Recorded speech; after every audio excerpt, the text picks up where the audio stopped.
നമസ്കാരം. The deep ഡൈവിലേക്ക് സ്വാഗതം. ഇന്ന് നമ്മുടെ മുന്നിലിരിക്കുന്നത് വിക്ടോറിയൻ കാലഘട്ടത്തിലെ പ്രധാന ചിന്തകനും കവിയുമായ മാത്യു അർണോൾഡിനെക്കുറിച്ചുള്ള ഒരു കൂട്ടം ലേഖനങ്ങളും പഠനങ്ങളുമാണ്.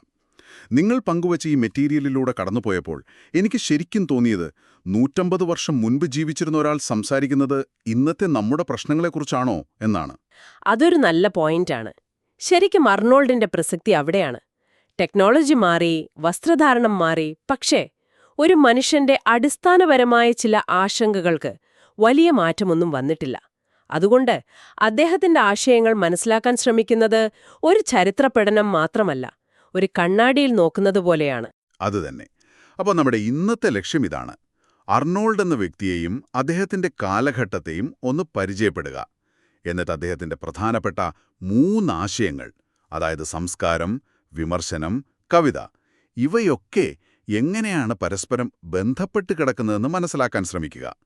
വെറുതെ നിർവചനങ്ങൾ പഠിക്കുകയല്ല, മറിച്ച് എന്തുകൊണ്ടാണ് ഈ ആശയങ്ങൾ അന്ന് ഇത്രയും പ്രധാനപ്പെട്ടതായതെന്നും ഇന്ന് നമുക്കതിൽ നിന്ന് എന്തുൾക്കൊള്ളാനുണ്ടെന്നും കണ്ടെത്തണം. ശരി, നമുക്ക് തുടങ്ങാം. തീർച്ചയായും. ആദ്യം തന്നെ അർണോൾഡ് ജീവിച്ചിരുന്ന ആ ലോകത്തേക്കൊന്ന് പോകാം. നമ്മൾ വിക്ടോറിയൻ കാലഘട്ടമെന്ന് കേൾക്കുമ്പോൾ ഓർമ്മ വരുന്നത് വലിയ ഫാക്ടറികളും ആവി എഞ്ചിനുകളും പിന്നെ ലണ്ടനിലെ ആ മൂടൽമഞ്ഞുമൊക്കെയാണ്. പക്ഷെ അതിന്റെ ഉള്ളിൽ എന്തായിരുന്നു യഥാർത്ഥത്തിൽ സംഭവിച്ചുകൊണ്ടിരുന്നത്? പുറമേ കാണുന്ന ആ വളർച്ചയുടെയും പുരോഗതിയുടെയും ഉള്ളിൽ ശരിക്കും പറഞ്ഞാൽ വലിയൊരു അസ്വസ്ഥതയുടെ കാലം കൂടിയായിരുന്നു അത്. വിക്ടോറിയ രാജ്ഞിയുടെ ഭരണകാലം, അതായത് 1837 മുതൽ 1901 വരെ. ഒരു വശത്ത് വ്യാവസായിക വിപ്ലവം രാജ്യത്തിന് മുൻപെങ്ങുമില്ലാത്ത സമ്പത്ത് കൊണ്ടുവന്നു. മറുവശത്ത് ഡാർവിന്റെ പരിണാമ സിദ്ധാന്തം പോലുള്ള ശാസ്ത്രീയ കണ്ടെത്തലുകൾ അതുവരെ സമൂഹം മുറുകെ പിടിച്ചിരുന്ന മതവിശ്വാസത്തിന്റെ അടിത്തറയിലാക്കി. ഓക്കെ, അപ്പോൾ ആളുകൾക്ക് അതുവരെ വിശ്വസിച്ചിരുന്ന പലതിലും സംശയം തോന്നിത്തുടങ്ങി. എവിടെയാണ് സത്യം, എന്തിലാണ് വിശ്വസിക്കേണ്ടത് എന്നൊക്കെയുള്ളൊരു തരം ആശയക്കുഴപ്പം. കൃത്യമായി. അതിനൊരു വിശ്വാസ പ്രതിസന്ധി, ഒരു ക്രൈസിസ് ഓഫ് ഫെയ്ത്ത് എന്ന് തന്നെ പറയാം. അതോടൊപ്പം ദാരിദ്ര്യം, വ്യവസായവൽക്കരണത്തിന്റെ ഭാഗമായി വന്ന വൃത്തിഹീനമായ നഗരങ്ങൾ, ധാർമ്മികമായ മൂല്യത്തകർച്ച, ഇതിനെക്കുറിച്ചൊക്കെയുള്ള വലിയ ഉത്കണ്ഠകൾ അക്കാലത്തെ ചിന്തകരെ അലട്ടിയിരുന്നു. സാമ്പത്തികമായി രാജ്യം വളരുന്നു, പക്ഷേ ഒരു മനുഷ്യനെന്ന നിലയിൽ നമ്മൾ പിന്നോട്ടു പോവുകയാണോ എന്നൊരു ഭയം. തീർച്ചയായും.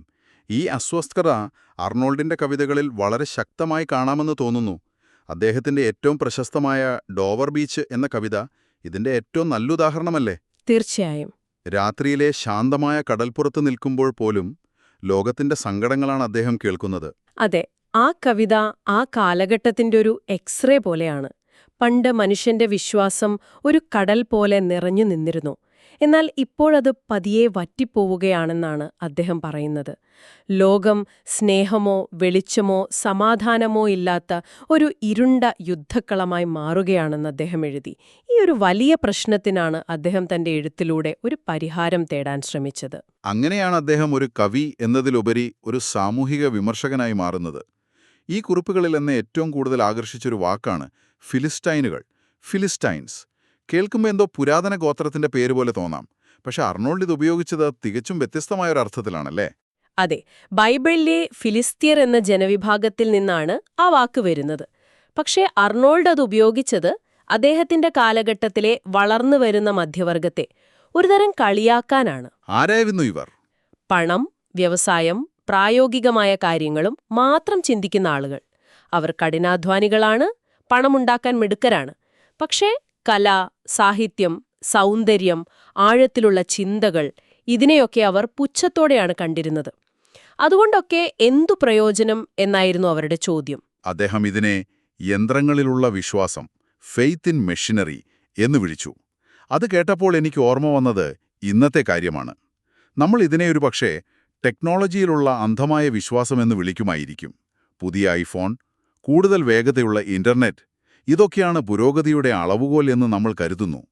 പക്ഷേ നമ്മുടെ മാനസികാരോഗ്യത്തെക്കുറിച്ചോ സന്തോഷത്തെക്കുറിച്ചോ നമ്മൾ എത്രത്തോളം ചിന്തിക്കുന്നുണ്ട്? അർണോൾഡ് ഇതേ ചോദ്യമാണ് 150 വർഷം മുൻപ് ചോദിച്ചത്. വളരെ ശരിയായ ഒരു താരതമ്യമാണത്. അദ്ദേഹം പറഞ്ഞത് നമ്മൾ ലക്ഷ്യത്തെയും മാർഗത്തെയും തമ്മിൽ തെറ്റിദ്ധരിക്കുന്നുവെന്ന്. അതെ, പണവും റെയിൽവേയും ഫാക്ടറികളുമെല്ലാം നല്ല ജീവിതം നയിക്കാനുള്ള ഉപകരണങ്ങൾ മാത്രമാണ്. പക്ഷേ ഫിലിസ്റ്റൈനുകൾ ഈ ഉപകരണങ്ങളെ തന്നെ ആരാധിക്കാൻ തുടങ്ങി. അതിനെ ജീവിതത്തിന്റെ ലക്ഷ്യമായി കണ്ടു. മനുഷ്യന്റെ ആന്തരികമായ അവസ്ഥയെക്കുറിച്ച് ആരും ചിന്തിക്കുന്നില്ല എന്നതായിരുന്നു അദ്ദേഹത്തിന്റെ പ്രധാന പരാതി. അപ്പോൾ സമൂഹം മുഴുവൻ പണത്തിന്റെയും യന്ത്രങ്ങളുടെയും പുറകെ പായുകയാണെങ്കിൽ അർണോൾഡ് എന്തു പരിഹാരമാണ് മുന്നോട്ട് വച്ചത്? അദ്ദേഹം പറഞ്ഞത് നമുക്ക് പുറത്തേക്ക് നോക്കുന്നത് നിർത്തി ഉള്ളിലേക്ക് നോക്കാൻ സമയമായി എന്നാണ്. ആ ഉള്ളിലേക്കുള്ള നോട്ടത്തിന് അദ്ദേഹം കൊടുത്ത പേരായിരുന്നു സംസ്കാരം, കൾച്ചർ. അതെ, പക്ഷെ ഇവിടെ ഒരു പ്രധാന പ്രശ്നമുണ്ട്. ഇന്ന് നമ്മൾ സംസ്കാരമെന്ന് പറയുമ്പോൾ സംഗീതം, സിനിമ, സാഹിത്യം എന്നൊക്കെയാണ് പൊതുവെ അർത്ഥമാക്കുന്നത്. അർണോൾഡിന്റെ കാഴ്ചപ്പാടിൽ അത് അതിനേക്കാൾ വളരെ വിശാലമായ ഒന്നാണ്. അതൊരു ഹോബിയോ അല്ലെങ്കിൽ ഉയർന്ന ക്ലാസ്സുകാരുടെ ശീലമോ അല്ല. അപ്പോൾ എന്താണ് അദ്ദേഹത്തിന്റെ നിർവചനം? പൂർണ്ണതയെക്കുറിച്ചുള്ള പഠനമാണ്, എ സ്റ്റഡി ഓഫ് പെർഫെക്ഷൻ എന്ന് അദ്ദേഹം പറയുന്നുണ്ട്. കേൾക്കാൻ നല്ല ഭംഗിയുണ്ട്, പക്ഷേ എന്താണ് അതുകൊണ്ട് ശരിക്കും ഉദ്ദേശിക്കുന്നത്? ഒരു സാധാരണക്കാരൻ, ദിവസവും ജോലിക്ക് പോകുന്ന ഒരാൾക്ക് ഈ പൂർണ്ണതയൊക്കെ എങ്ങനെയാണ് ജീവിതത്തിൽ കൊണ്ടുവരാൻ കഴിയുക? ഇത് ഉയർന്ന വർഗ്ഗക്കാർക്ക് വേണ്ടിയുള്ള ഒരുതരം ആഡംബരമല്ലേ? നല്ല ചോദ്യമാണ്. അർണോൾഡ് ഉദ്ദേശിച്ച പൂർണ്ണത എന്നത് തെറ്റുകുറ്റങ്ങളില്ലാത്തൊരവസ്ഥയല്ല. അതൊരു പ്രക്രിയയാണ്, ഒരു യാത്രയാണ്. നമ്മുടെ ഉള്ളിലുള്ള കഴിവുകളെ, അതായത് ചിന്തിക്കാനുള്ള കഴിവ്, നന്മ-തിന്മകളെ തിരിച്ചറിയാനുള്ള കഴിവ്, സൗന്ദര്യം ആസ്വദിക്കാനുള്ള കഴിവ്, ഇവയെല്ലാം ഒരുപോലെ ഒരു സന്തുലിതാവസ്ഥയിൽ വളർത്തിയെടുക്കുക. ഇത് എന്തെങ്കിലും ഉണ്ടായിരിക്കുന്നതിനെ, ഹാവിങ്ങിനെക്കുറിച്ചല്ല, മറിച്ച് ആയിത്തീരുന്നതിനെ, ബിക്കമിങ്ങിനെക്കുറിച്ചാണ്. കൂടുതൽ പണം നേടുന്നതിലല്ല, കൂടുതൽ നല്ല മനുഷ്യനായി മാറുന്നതിലാണ് കാര്യം. ഇതിനെ അദ്ദേഹം സൗന്ദര്യവും വെളിച്ചവും, സ്വീറ്റ്നസ് ആൻഡ് ലൈറ്റ് എന്ന് വളരെ മനോഹരമായി വിളിക്കുന്നുണ്ട്. സൗന്ദര്യം, സ്വീറ്റ്നസ് എന്നാൽ നമ്മുടെ ധാർമ്മികവും സൗന്ദര്യാത്മകവുമായ വശം. വെളിച്ചം, ലൈറ്റ് എന്നാൽ നമ്മുടെ ബൗദ്ധികമായ വശം, അതായത് അറിവും യുക്തിയും. അതെ, ഇവ രണ്ടും ഒരുമിച്ചു പോണം. അറിവ് മാത്രം പോരാ, കൂടെ സ്നേഹവും സഹാനുഭൂതിയും വേണം, തിരിച്ചും. ഓക്കേ. അതിനെയാണ് അദ്ദേഹം ആന്തരികത, ഇൻവേർഡ്നെസ് എന്നു വിളിച്ചത്.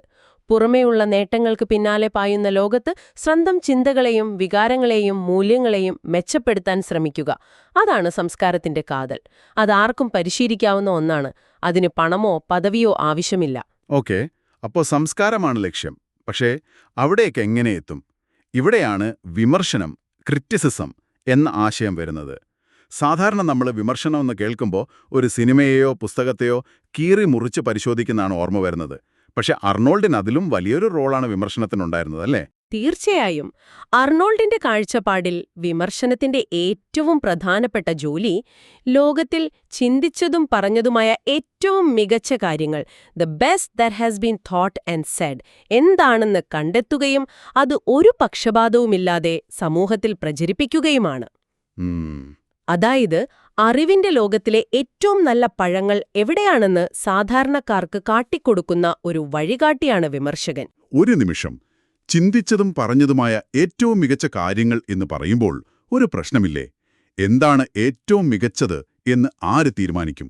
ഇത് കുറച്ച് യൂറോപ്പ് കേന്ദ്രീകൃതമായൊരു ചിന്തയല്ലേ? ഹോമറും ഷേക്സ്പിയറും ഡാന്റെയുമാണ് മികച്ചത് എന്ന് പറയുമ്പോൾ മറ്റു സംസ്കാരങ്ങളിലെ വ്യാസനും കാളിദാസനും എവിടെ പോകും? വളരെ പ്രസക്തമായൊരു വിമർശനമാണിത്. ഇത് പിന്നീട് പലരും അർണോൾഡിനെതിരെ ഉന്നയിച്ചിട്ടുണ്ട്. അദ്ദേഹത്തിന്റെ കാഴ്ചപ്പാട് യൂറോസെൻട്രിക് ആയിരുന്നു എന്നത് ഒരു യാഥാർത്ഥ്യമാണ്. പക്ഷെ ആ ആശയത്തിന്റെ സ്പിരിറ്റ് നമ്മൾ മനസ്സിലാക്കണം. അതായത് സമൂഹത്തിലെ നല്ല ആശയങ്ങൾ പ്രചരിക്കണം. അങ്ങനെ പ്രചരിക്കുമ്പോൾ ഒരു ബൗദ്ധികമായ അന്തരീക്ഷം, ഒരു ഇന്റലക്ച്വൽ ക്ലൈമറ്റ് ഉണ്ടാകും. ആ അന്തരീക്ഷത്തിലാണ് സംസ്കാരം തഴച്ചു വളരുന്നത്. ഈ വിമർശനത്തിനുണ്ടായിരിക്കേണ്ട ഏറ്റവും പ്രധാനപ്പെട്ട ഗുണമായി അദ്ദേഹം പറയുന്നത് നിഷ്പക്ഷത, ഡിസ്ഇൻട്രസ്റ്റഡ്നെസ് ആണല്ലോ. എന്താണ് അതുകൊണ്ട് ഉദ്ദേശിക്കുന്നത്? മുൻവിധികളില്ലാതെ ഒന്നിനെ സമീപിക്കുക എന്നാണോ?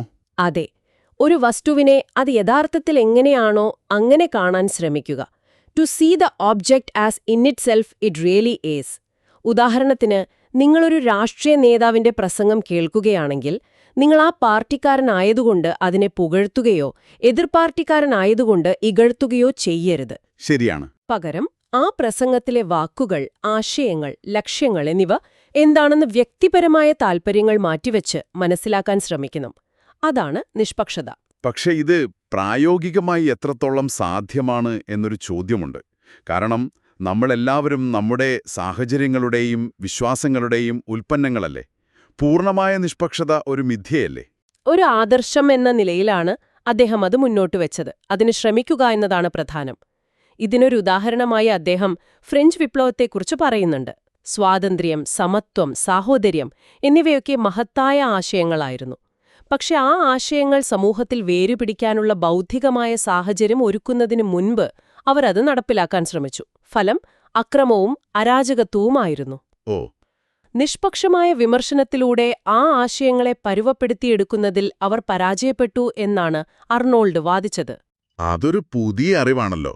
ഫ്രഞ്ച് വിപ്ലവത്തിന്റെ പരാജയത്തെ ബൗദ്ധികമായ ഒരു തയ്യാറെടുപ്പില്ലായ്മയുമായി ബന്ധിപ്പിക്കുന്നത് ഞാൻ ആദ്യമായി കേൾക്കുകയാണ്. അപ്പോൾ സംസ്കാരം, ലക്ഷ്യം, വിമർശനം, അതിലേക്കുള്ള മാർഗം. ഇനി മൂന്നാമത്തെ ഘടകം, കവിത. ഇവിടെയാണ് അർണോൾഡിന്റെ ശരിക്കും ഏറ്റവും ധീരമായ ഒരു വാദം വരുന്നത്.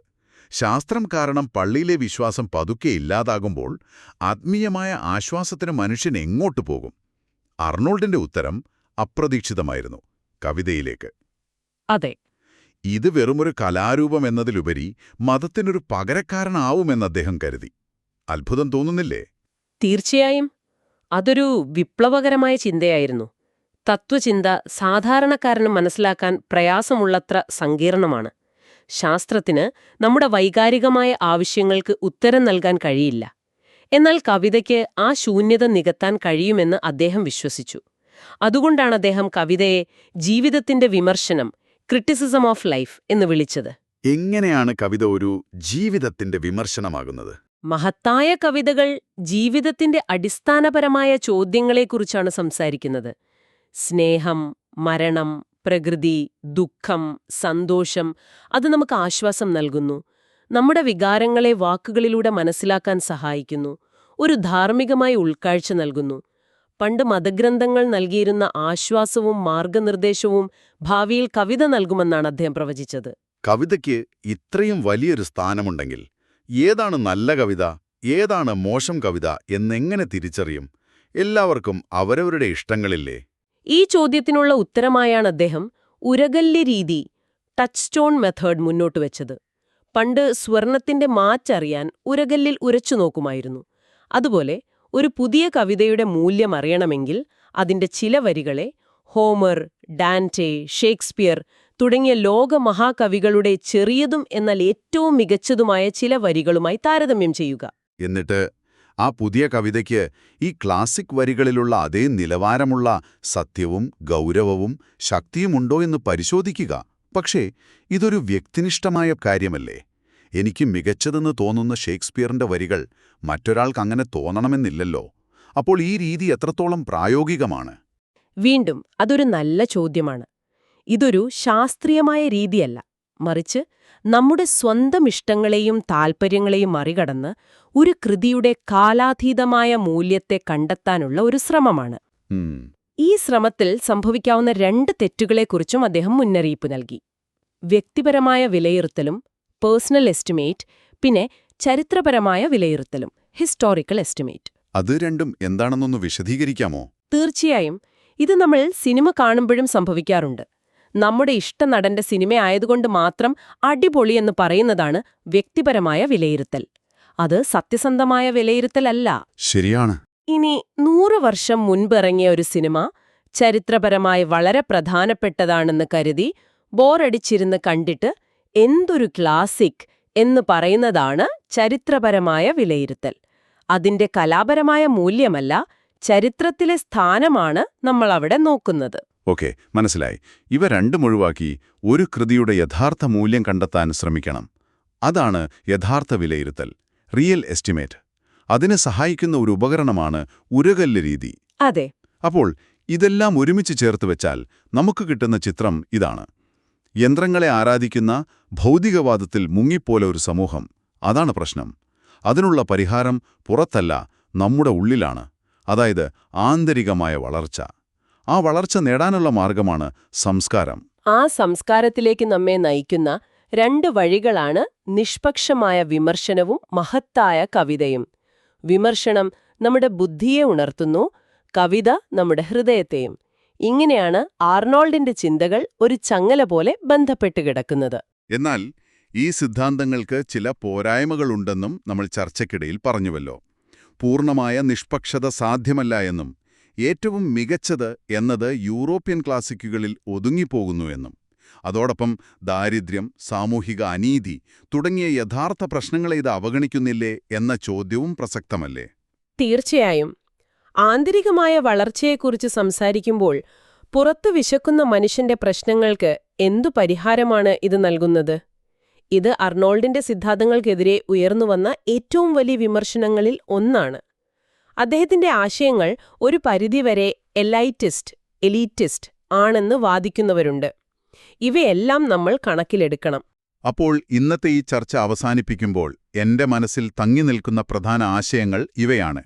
ഭൗതികതയിൽ മുങ്ങിത്താഴുന്ന ഒരു സമൂഹത്തിന് അർണോൾഡ് നൽകിയ മുന്നറിയിപ്പ്, അതിനൊരു പരിഹാരമായി അദ്ദേഹം മുന്നോട്ടുവച്ച ആന്തരികത എന്ന ആശയം, സൗന്ദര്യവും വെളിച്ചവും ചേർന്ന സംസ്കാരത്തിലൂടെ നേടാവുന്ന ആ വളർച്ച, നിഷ്പക്ഷമായ വിമർശനം, ജീവിതത്തിന്റെ വിമർശനമായ കവിത എന്നിവയെല്ലാം അദ്ദേഹം തന്റെ കാലഘട്ടത്തിലെ അരാജകത്വത്തിനും മൂല്യതകർച്ചയ്ക്കുമെതിരെ ഉപയോഗിച്ച ബൗദ്ധിക ഉപകരണങ്ങളായിരുന്നു. നിങ്ങൾക്കായി ഒരു ചിന്ത പങ്കുവെച്ചുകൊണ്ട് അവസാനിപ്പിക്കാം. ഒരു സമൂഹം മഹത്തരമാകാൻ സാമ്പത്തിക ശക്തിയോ സാങ്കേതിക പുരോഗതിയോ മാത്രം പോരാ, മറിച്ച് മനുഷ്യന്റെ ഏറ്റവും മികച്ച ചിന്തകളെയും ആത്മാവിനെയും പരിപോഷിപ്പിക്കുന്ന ഒരു പൊതുസംസ്കാരം ആവശ്യമാണെന്ന് അർണോൾഡ് വിശ്വസിച്ചു. വിവരങ്ങൾ കുമിഞ്ഞുകൂടുന്ന, വ്യാജവാർത്തകളും ഉപരിപ്ലവമായ കാര്യങ്ങളും നിറഞ്ഞ നമ്മുടെ ശ്രദ്ധയ്ക്കുവേണ്ടി നിരന്തരം മത്സരിക്കുന്ന ഈ ഡിജിറ്റൽ യുഗത്തിൽ അർണോൾഡ് പറഞ്ഞ ആ പങ്ക് നിർവഹിക്കുന്നതെന്താണ്? യഥാർത്ഥത്തിൽ മൂല്യമുള്ളത് എന്താണെന്ന് തിരിച്ചറിയാനുള്ള നമ്മുടെ ഇന്നത്തെ ഉരകല്ലുകൾ എന്തൊക്കെയാണ്?